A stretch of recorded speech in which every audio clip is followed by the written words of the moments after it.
Olá, eu sou Márcia Dil e está no ar a segunda temporada do Recontar.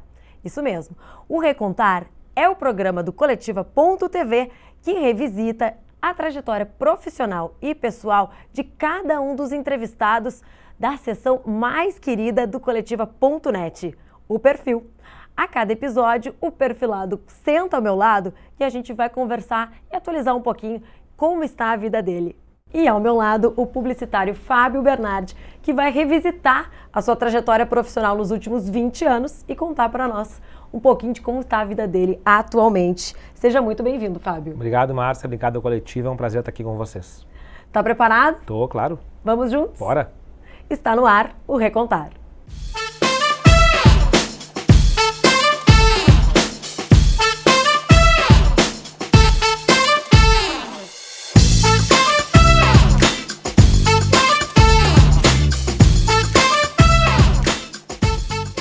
E a gente já vai começar falando do título que usaram no teu perfil na época, porque fala de política. Era política nas veias. Tu, filho de política, então eu te pergunto assim, o que ela representa para ti hoje? Ela continua representando a mesma coisa que representava naquela época até. Que assim, até as coisas mais icônicas que eu fiz nessa área acabaram sendo depois até de 2004. Eu acho que naquela época era muito pouco comum que alguém tivesse a trajetória que eu tinha ali na política, sendo um redator publicitário que estava, na verdade, apesar de ter um pouco de trajetória já na publicidade, não tinha um cargo de direção ainda naquela época, né? E eu tinha ido parar muito por acaso, quando eu estava na DCS ainda, nessa área, e tinha feito coisas que eram bacanas, que tinham dado repercussão, que tinham levado até a ter uma certa visibilidade. Mas ela ficou sempre sendo para mim um instrumento de impacto social. É a forma que eu encontrei de ter algum tipo de atuação que impactasse a comunidade e o jeito. Como é que eu trabalho com isso? Eu nunca prospectei um candidato para fazer e nunca fiz nada que eu não acreditasse. Todas as vezes que eu trabalhei para alguém, eu trabalhei achando que aquela opção era melhor para a cidade, ou para o estado, ou para o país.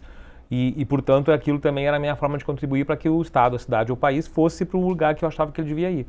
Então, foi isso que eu encontrei, afora ser de uma família de político e ter vivido desde sempre com essa veia e entender que as coisas todas são influenciadas pela política, né? A gente pode não querer não gostar do assunto, não se relacionar com ele, achar que tem muita coisa errada, e tem, né? Mas do preço da carne, a mensalidade escolar, a capacidade que a gente tem de ser atendido numa emergência, tudo tem a ver com a política, então ela tem uma importância fundamental e vendo dessa maneira eu achei que eu podia estar de alguma maneira ajudando a melhorar também essa parte, né? E foi nessa época ainda da entrevista que tu chegou a ter a experiência de trabalhar na eleição do Fernando Henrique Cardoso. Eu trabalhei em 98 na eleição do Fernando Henrique e foi por acaso, já conheci o Nizam de uma eleição anterior. Na verdade eu entrei nesse assunto muito por acaso, porque eu estava na DCS. A DM9 de São Paulo fez uma parceria com a DCS para pegar a campanha da Ieda para prefeito em 96. E aí na DCS o Beto Calage, na época, achou que eu era o cara que tinha um pouco de conhecimento da política, assim, gostava desse assunto, me botou para fazer a campanha. Em parceria com a DM9. Né? E aí a DM9, o Serra, que era ministro do Fernando Henrique, acabou virando candidato a prefeito em São Paulo e a DM9 saiu do processo. E aí deixou eu e mais dois caras, que eram jornalistas de São Paulo, dirigindo a campanha da Ieda. Que era uma campanha na época que não tinha nenhuma expectativa, assim, ela tinha 1% nas pesquisas, assim. Só que a gente acertou a mão, assim, meio por acaso, assim, e ela subiu de 1% para 22%, foi a segunda colocada. E aquilo chamou muita atenção de muita gente, quem é que estava fazendo a campanha e tal. O governador Antônio Brito, na época, a DCS era uma das agências do governo, o governador pediu para a DCS me colocar à disposição ali do governo. E aí eu acabei trabalhando bastante para o governador e em 98 o Brito chamou a Duda Mendonça, né, o Duda Mendonça para fazer campanha aqui, que acabou me levando para a Duda Mendonça. Eu saí da DCS para fazer campanha para o governador na época para a Duda Mendonça, mas eu não me dei bem, assim, não bateu o meu elan com o Duda, não bateu. E aí eu pedi demissão, e aí no dia que eu pedi demissão, o Nizam, que estava fazendo o Fernando Henrique, que eu tinha conhecido lá na campanha da Ieda pela DM9, me ligou e perguntou: é verdade que tu saiu do Duda Mendonça? Falei: saí. Quer fazer o Fernando Henrique? Quero. E aí fui fazer o Fernando Henrique desse jeito. E aí acabei fazendo o Fernando Henrique, tendo uma experiência espetacular, e aí acabou gerando também outras coisas que nesses 20 anos acabaram sendo fruto desse primeiro contato com o Nizam lá atrás. Sensacional. Te ouvindo, eu fico pensando como tudo são as conexões também, né? Principalmente no ramo da comunicação, né? Especialmente, são os contatos. E às vezes a gente não está nem enxergando, porque eu me lembro que quando eu recebi o convite para fazer a campanha da IEDA, a minha preocupação com o Beto Collage era não ser demitido da DCS se a gente fosse mal. Tá, se ela perder a eleição, se der tudo errado, ele não tem nada a ver uma coisa com a outra. Pode ir lá fazer e volta depois aqui para cá. Então, assim, eu nunca pensava em fazer campanha, entrar nessa área, nunca tinha pensado nisso, nunca tinha passado por essa hipótese. E aí acabou que, também depois que eu fiz a campanha da IEDA em 96, também nunca pensei em voltar a continuar fazendo, entendeu? Não estava no meu radar. Mas daí surgiu o negócio do Fernando Henrique e aí de lá para cá acabou não saindo mais do radar também.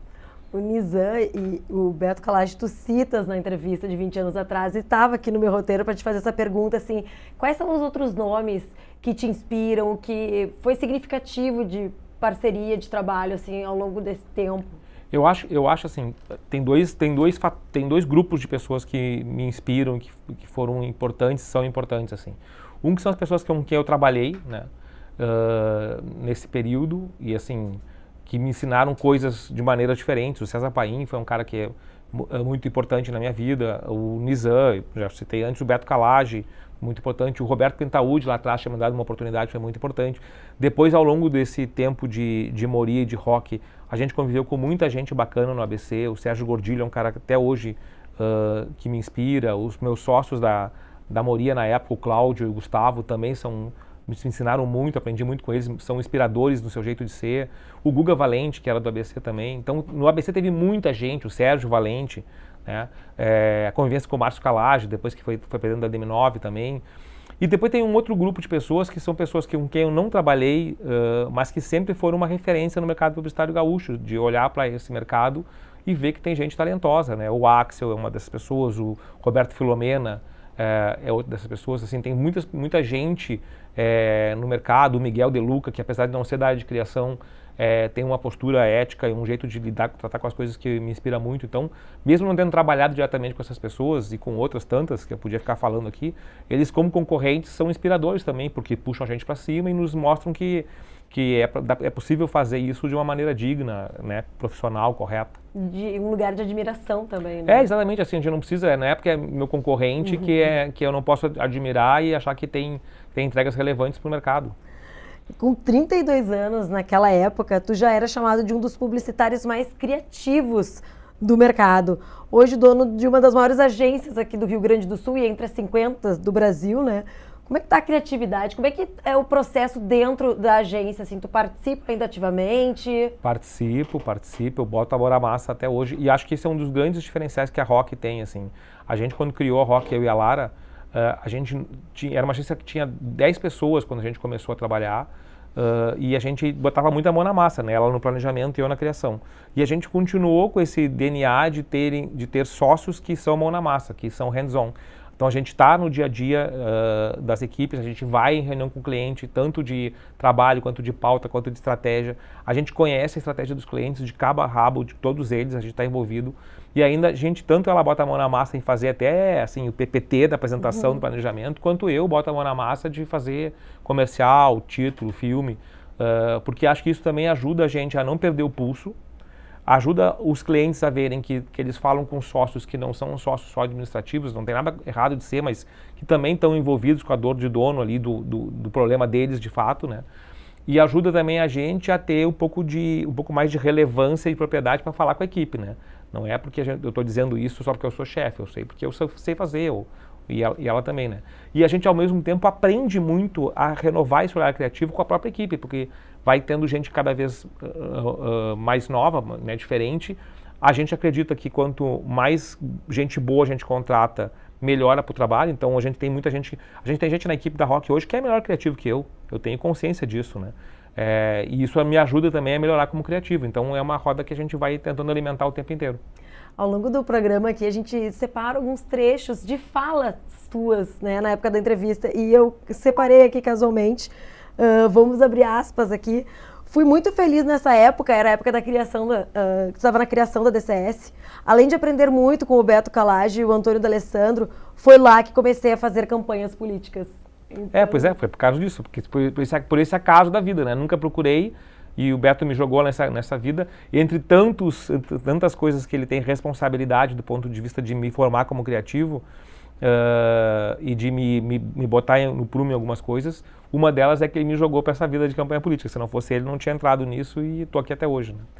E outra coisa que a gente vai percebendo quando a gente vai conversando com os entrevistados é ver as mudanças pessoais até mesmo, né? Sim. Da nossa vida, olhando para trás, no teu caso 20 anos já é um tempo significativo. Me chamou a atenção aqui que na entrevista tu falou muito naquela época que tu agi com o coração, inclusive em decisões de carreira que foram tomadas em momento de emoção. Até quando tu citou ali do Duda Mendonça, na época tu disse, as pessoas diziam para mim, tu é louco, né? Assim, mas eu imagino que tu seja ainda um profissional e um homem que age ainda com o coração. Muito, e eu vou te dizer que assim, a gente levou isso para a administração da agência também. A gente tem uma postura na agência de colocar sempre as pessoas em primeiro lugar, assim. Acho que é um traço de cultura da Rock que a gente levou, porque é muito simples, né? A gente...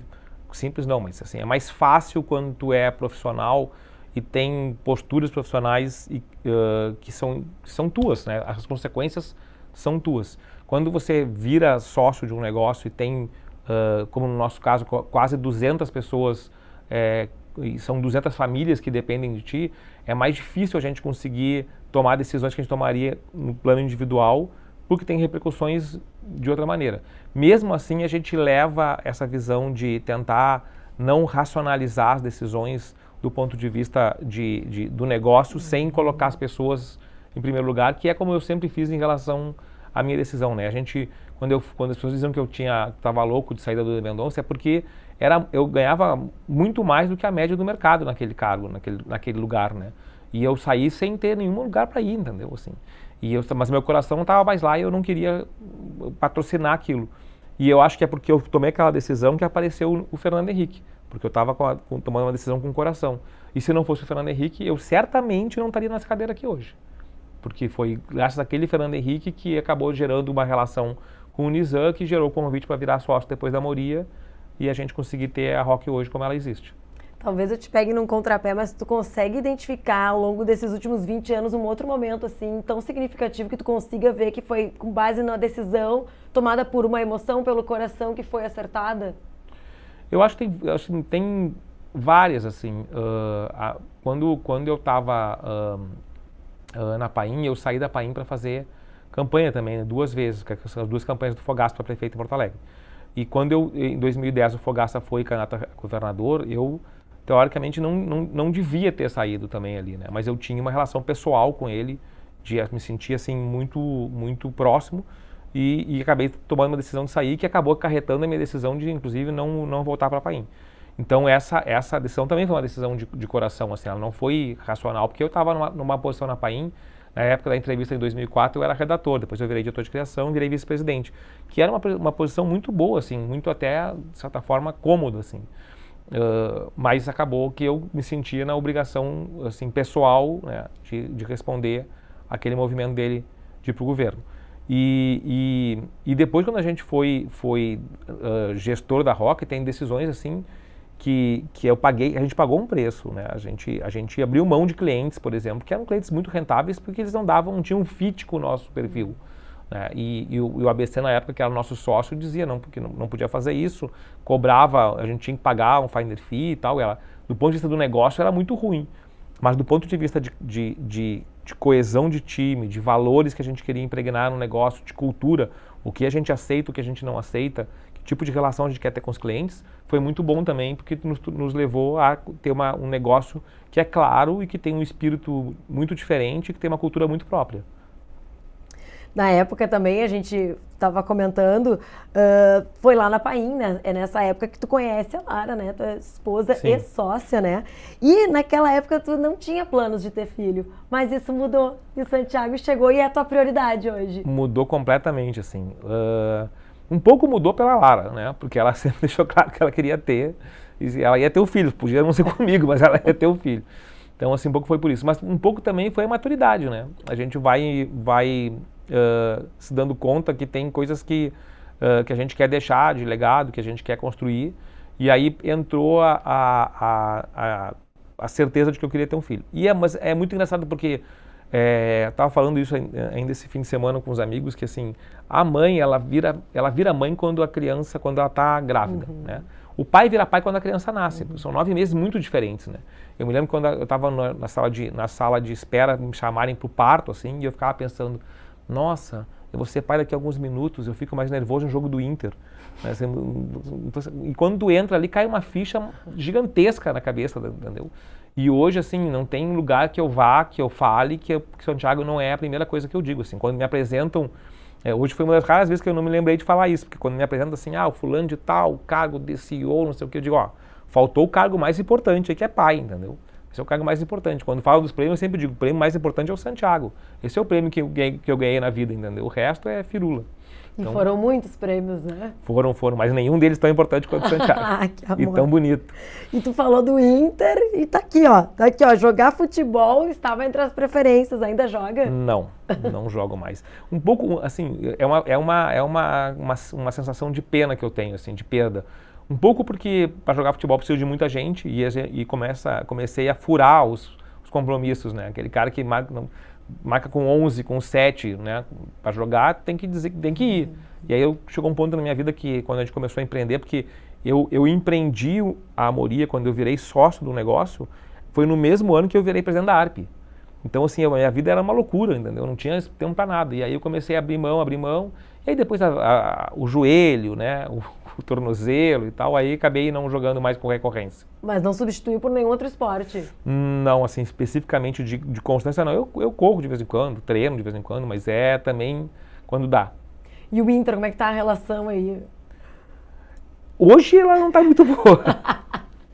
Mas, não, assim, eu sempre tive uma relação muito próxima, assim, nessa época, eu não me lembro se eu ainda era conselheiro do Inter, depois eu acabei deixando de ser. Eu acho que era conselheiro aqui ainda. E então, assim, tinha uma relação mais próxima do clube, mas eu continuo indo no jogo, assim, é uma relação, ainda mais com o filho, né, que tu quer que o filho, né, fique do teu time, então eu incentivo ainda mais a relação também, com certa parcimônia, que é para ele não entrar antes da hora, nesse sofrimento, mas eu continuo me envolvendo bastante. Desligando um pouco, E ele é meu cliente ainda, o Inter, hoje, né? Então não tem escapatória mesmo. Antes de eu continuar, deixa eu contar para a audiência que o nosso programa, o Recontar, tem um oferecimento da ARI, a Associação Rio-Grandense de Imprensa. A gente tem história, a gente tem memória e defende a liberdade de expressão. Afinal, somos a Casa da Comunicação. E também da ARP, a Associação Rio-Grandense de Propaganda. Conteúdo, compartilhamento, criatividade e conexões. Vem ser sócio. Desligando um pouco do trajetória profissional, assim, entrando mais na parte de lazer, naquela época também citasse muito da coleção de 1000 CDs que tu tinha.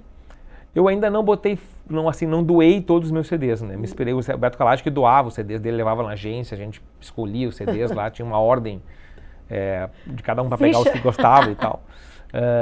Eu ainda não fiz com todos, mas eu doei bastante já, assim, porque não tem mais como né, sentido, mas aqueles mais emocionais que eu ganhei de alguém, ou que eu me lembro em algum momento, ou que eu gosto mais, eu ainda tenho no escritório, assim, guardadinhos. E na playlist, além de Mundo Bita, Galinha Pintadinha, o que mais que tem? Eu nem faço aquele negócio do Spotify, sabe? Agora eu comecei a melhorar um pouco, mas há uns 3, 4 anos nem dá pra fazer assim, os mais ouvidos do Spotify, porque era só Mundo Bita, Galinha Pintadinha, e Beatles para crianças e tal, etc. Eu continuo com os mesmos, assim, se eu paro para ouvir alguma coisa, fora poder ouvir o que é novo, o que é recente, assim, eu continuo com o mesmo gosto. Eu gosto de ouvir MPB, geralmente, assim, gosto de ouvir jazz, inspirado também pelo Beto, que foi uma paixão que eu fui botando, assim, na vida, e gosto das coisas mais clássicas, Rolling Stones, Beatles, etc. Lazer, assim, sair para jantar, eventos sociais, tu curte ou é mais caseiro? Então, eu era muito de eventos sociais, mas o Santiago mudou tudo, né? Porque a gente teve um episódio da pandemia, mudou o comportamento, né? Quando a pandemia começou, o Santiago tinha 1 ano. Então a gente já tinha o primeiro ano ficado mais recluso, porque né, os meses da criança e tal, e daí quando veio a pandemia a gente acabou ficando mais recluso. E isso gerou um comportamento de família ali que geralmente a gente tem hoje, assim, é raro sair socialmente que não vá o filho junto, ou que não seja um compromisso por algum cliente, alguma demanda de mercado e tal, né, assim. Então, quando acaba sobrando algum tempo, que a gente acaba sobrando no sentido de que a gente tenha uma escolha de tempo, a gente acaba saindo para jantar, assim, né? Mas a gente prefere sempre estar com o Santiago o máximo que dá de tempo, assim. Não posso deixar de te perguntar como é que estão os filmes, séries, documentários, o que tu curte, o que é a lista de favoritos para ti? Então, assim, eu também não sou esse fanático das maratonagens de séries, assim. Porque, de novo, o Santiago quando eu chego em casa de noite, eu tento ficar brincando com ele até a hora de dormir. Por ele, porque ele demanda, e por mim, porque gosto, né, na presença. E quando ele vai dormir, aí a gente volta para o pequeno trabalho e a Lara, né, porque aí é aquela hora que a gente acaba falando de trabalho, uma coisa e tal, e aí depois a gente já quer dormir também, já vai dormir também, entendeu? Então, quando eventualmente a gente tem esse tempo a mais que a gente resolve ver, a gente acaba vendo série, ou eu também gosto muito de ler, então eu acabo lendo muito também nesses momentos. Então eu não sou assim o up-to-date das séries, mas eu gostei muito de Succession, foi assim, gosto muito. A gente gosta de ver o Emily em Paris, que é uma série muito bobinha, mas que dá aquela coisa de, tá, vou tirar o cérebro para passear, sabe? Para passear um pouco antes de dormir. Eu gostei muito esqueci o nome agora, uma última da Apple, da Apple TV, que eu me esqueci agora o nome, daqui a pouco eu me lembro. E vejo, e filmes então é menos ainda, porque aí filmes é mais difícil da gente botar, porque quando começa uma série tu quer acabar a série, daí aquele filme tá no meio ali, né, como tem pouco tempo. Fora os filmes com o Santiago, né? Fora esses, que daí nós estamos super up to date. Esses aí, o Santiago... E quando a gente começa a ver, às vezes, em casa, o Santiago vai lá e diz, não, agora vamos botar o meu. Né? E a gente, tá, bota o teu aí, filho. E então para no caminho, aí retoma lá, fica lá para trás, assim. Mas não é uma coisa que a gente esteja fazendo como a gente fazia antes de ter filho, né? Então mudou bastante. E o que a paternidade transformou o teu lado profissional, assim? Tu acha que tem algum impacto também? Tem muito impacto, assim. Tem dois impactos que eu sinto muito visíveis, assim. O primeiro impacto é uma relação ainda mais de empatia com as pessoas, né? Uhum. De saber o que significa ter um filho doente em casa. Exemplo concreto, né? A gente foi fazer uma discussão se voltava presencial, não voltava presencial. Ah, vamos botar 2 dias presencial, 3 dias presencial e tal. Aí uma pessoa da agência disse, pô, mas esse modelo não faz nenhum sentido. Quer dizer que eu tenho que vir quartas-feiras aqui para cá, obrigatoriamente, que é o meu dia de vir. Aí, na segunda e na terça, meu filho está bem, aí na quarta ele fica doente, eu não posso ficar com ele porque eu tenho que ir trabalhar na quarta-feira. E aí eu me dei conta que é verdade mesmo, assim, ou é presencial, ou então vai quando a gente achar que tem que ir e tal, né, porque isso mudou meu olhar, assim, a importância que tem a relação familiar, a importância que tem as pessoas estarem bem para conseguirem estar bem com o seu filho, cuidarem do seu filho, né, então a gente preza muito isso. E a segunda coisa que mudou a minha relação profissional é a relação visível de enxergar uma criança como ela é na sua proporção, na sua visão de imaginação, de criatividade, né? Como ela é livre para fazer criações, ilações e construções de cenários, de brincadeiras, versus o crescimento da inteligência artificial do lado de cá, que vai nos obrigar, assim, porque a gente tem uma visão muito, assim, produtividade, eficiência, de fazer mais com menos, né? Os líderes, os negócios têm que estar produzindo, eficiente, vender mais e tal. Todas essas coisas, elas vão ser supridas pela inteligência artificial. Já estão sendo supridas e vão ser cada vez mais. Nós não vamos ter necessidade de fazer mais quantidade de coisas e produzir mais. Nós vamos ter a necessidade de fazer coisas com mais qualidade. E de ter mais imaginação, mais vocabulário, enriquecer mais a visão de mundo. A gente vai ter que ser... Eu acabei estou lendo um livro que é do Walter Longo, que é Menos Gurus, Mais Guris. Quer dizer isso, assim, de que a gente precisa ter mais uma visão, tentar ser mais criança no ponto de vista de conseguir olhar para a imaginação como uma ferramenta, como um ativo, né? Então isso me deu mais importância ainda para uma coisa que a gente já tinha na Rock, e que eu já tinha como profissional, que é o valor e o peso da criatividade, né? Como uma matéria-prima de competição, inclusive, de diferenciação estratégica para os negócios, para as marcas, para as pessoas, etc. Eu acho que quem tem o privilégio de conviver com criança entende isso que tu falas, né? Porque é verdade, é essa inocência, essa pureza, é a liberdade, né? De não ter ainda os conceitos, de ter... É uma fruição que eles têm, né? Nesse fazer, nesse ser. A criança, ela é. A criança é um ser humano, a gente virou fazer humano, né? A gente acaba tendo... a gente é muito mais os nossos fazeres do que os nossos seres, né? E eu acho que essa simbiose a gente precisa encontrar de novo. Nesses últimos 20 anos, assim, a gente já tinha até brincado, né? Mas já foi tanto na época da entrevista, né? E já tinha feito tanta coisa, e esses 20 anos mais tanto. O que tu destaca, assim, que foi marcante, que foi importante, de vitórias e até talvez de momentos que exigiu mais de ti, assim? Assim, a gente tem orgulho danado de ter feito uma agência como a gente fez, né? Assim, com a trajetória que a gente construiu no Rio Grande do Sul, que é um lugar cheio de bons competidores, né? De bons players.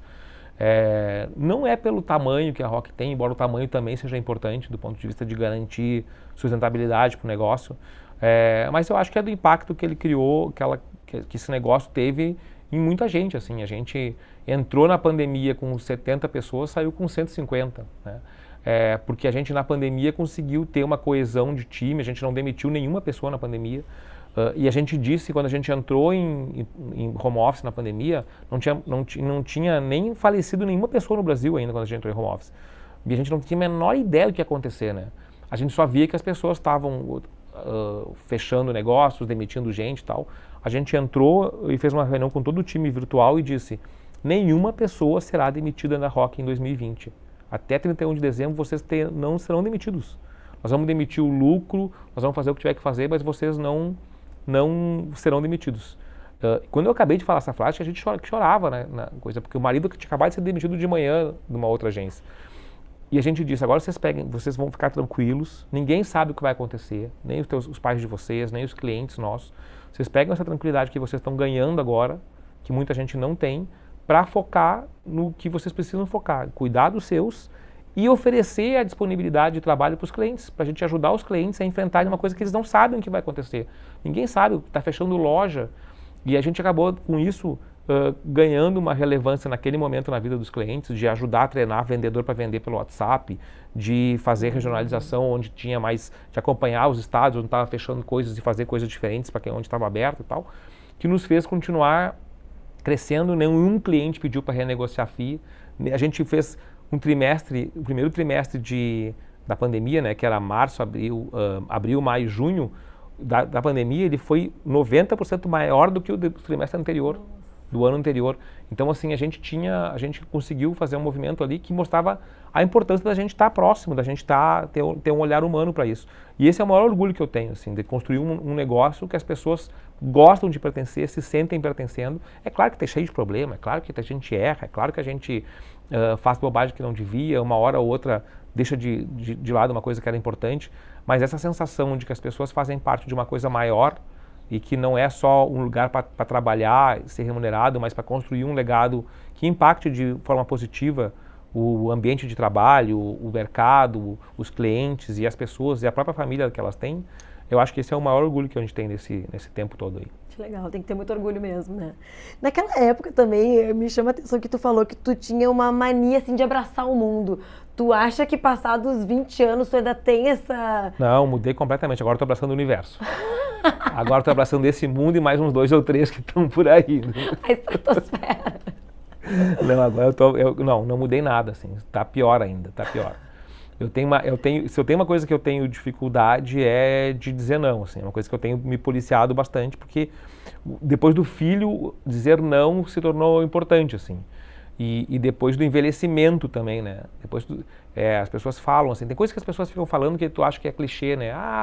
Cada filho cada vez fica melhor, é verdade, assim, tal. E uma coisa que eu não dava muita bola é o metabolismo dos 50 anos, entendeu? Mas muda completamente, assim. Então, depois dos 50, tu percebe que aquela coisa de ficar virando noite, dormindo mal, acordando cedo para viajar e voltar no mesmo dia, coisa que eu faço para poder dormir com o Santiago, te pesa muito, assim, né? Então, eu tento dizer mais não do que eu dizia antes.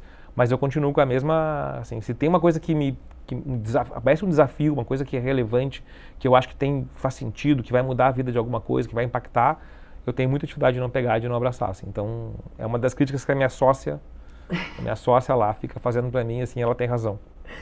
E estar entre as agências mais premiadas, eu fico pensando os maiores prêmios do prêmio. O que os prêmios dizem para vocês? Assim, prêmio é um retrovisor virado para trás, né? Assim, ele fala do que a gente já fez, do que a gente já construiu. Mas eu acho, assim, e portanto, por esse ponto de vista, tem que ter um olhar relativo para eles, né? A gente é tão bom quanto o trabalho de agora, não quanto os prêmios que a gente ganha. Mas, fora isso, eu acho que tem dois ângulos que são importantes da premiação. O primeiro é a capacidade que os prêmios nos dão de reter os talentos. Essa indústria de marcas que a gente faz parte é só talento, é só gente boa no mesmo lugar. Não tem mais nada que isso. Então, o nosso grande papel é administrar astral, para que as pessoas tenham capacidade de produzir o que elas podem produzir com o talento que elas têm. E aí os prêmios ajudam a gente a se tornar visível e desejado por gente talentosa, né?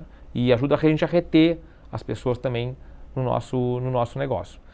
Então, por esse ponto, é um ponto importante. E o outro ponto é que prêmio, na grande maioria das vezes, na enorme maioria das vezes, ele é dado por júris que são teus concorrentes. Então, são teus concorrentes dizendo que aquele trabalho que tu fez é bom o suficiente para ganhar um prêmio. E isso é um parâmetro do nível de trabalho que você tem, né? Assim, por meus concorrentes, tudo que eles não gostariam é de me dar um prêmio, entendeu? Se eles estão me dando um prêmio, é porque alguma relevância aquele trabalho teve, alguma coisa boa que aquele trabalho tem. Então eu acho que ele ajuda a setar um pouco, assim, né, se você está no nível dos concorrentes ou não, né? E é onde você tem que melhorar, assim. Então eu acho que ele serve para isso, assim, para a gente botar no prumo o nível que a gente está no momento e se a gente tem que melhorar e para onde a gente tem que melhorar. E agora tu tinha falado há pouco da tua sócia, eu queria saber como é que é ser sócio da esposa? Então, na minha entrevista anterior, né, a gente só era colegas de trabalho na época. O que acontece, assim, a gente só dá certo, eu acho, como sócio, porque a gente acabou namorando antes de ter um negócio, né? A gente foi abrir o negócio juntos depois de já ter uma relação, assim. E portanto, a gente já ter trabalhado na Paim enquanto um casal que trabalhava junto, ela como vice-presidente de planejamento e eu como vice-presidente de criatividade. Então a gente aprendeu a trabalhar junto ali, criou até uma dinâmica na agência, né, de colocar as coisas embaixo da criação e da criatividade e do planejamento, que a gente acabou levando isso depois adiante, né, na Mori e depois na Rock. E aí acabou que a gente, quando deixou de ser um casal e trabalhar junto, porque eu saí da Paim primeiro que ela, né, para fazer um período sabático, naquele momento em que a gente era só um casal, que a gente não era, né, trabalhava junto, a gente também sentiu uma perda naquele momento de parceria, de integração. Então sempre foi muito natural para a gente ter uma relação conjunta das duas coisas. Mas eu acho que agora está diferente porque a gente tem uma terceira relação que é pai e mãe. Né? Então tem uma outra relação. Por sorte, a gente tem uma visão muito parecida sobre a importância que ser pai e que ser mãe tem na combinação entre casal, sócio e família, né? Porque eu acho que isso torna mais difícil ainda essa junção das coisas, né? Tem que ter muita clareza, assim, que a coisa realmente importante é o guri, né? E depois a gente boia as outras coisas no prisma certo a partir dessa, né? E a gente tem essa combinação também, essa visão parecida.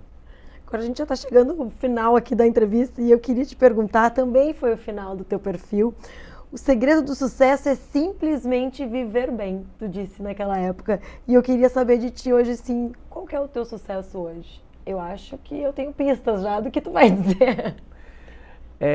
Eu acho assim, essa palavra sucesso é tão difícil de dizer, né? O que é sucesso, assim, né? Mas eu acho que é paz de espírito. Assim, acho que quando a gente está em paz consigo mesmo, assim, e não quer dizer que a gente seja sempre em paz, né, com a gente mesmo, mas assim, que a gente está fazendo aquilo que a gente acha que deveria fazer, do jeito que a gente acha que deveria fazer, e aquilo faz sentido para ti e para as pessoas que estão na tua volta, eu acho que isso é sucesso, entendeu?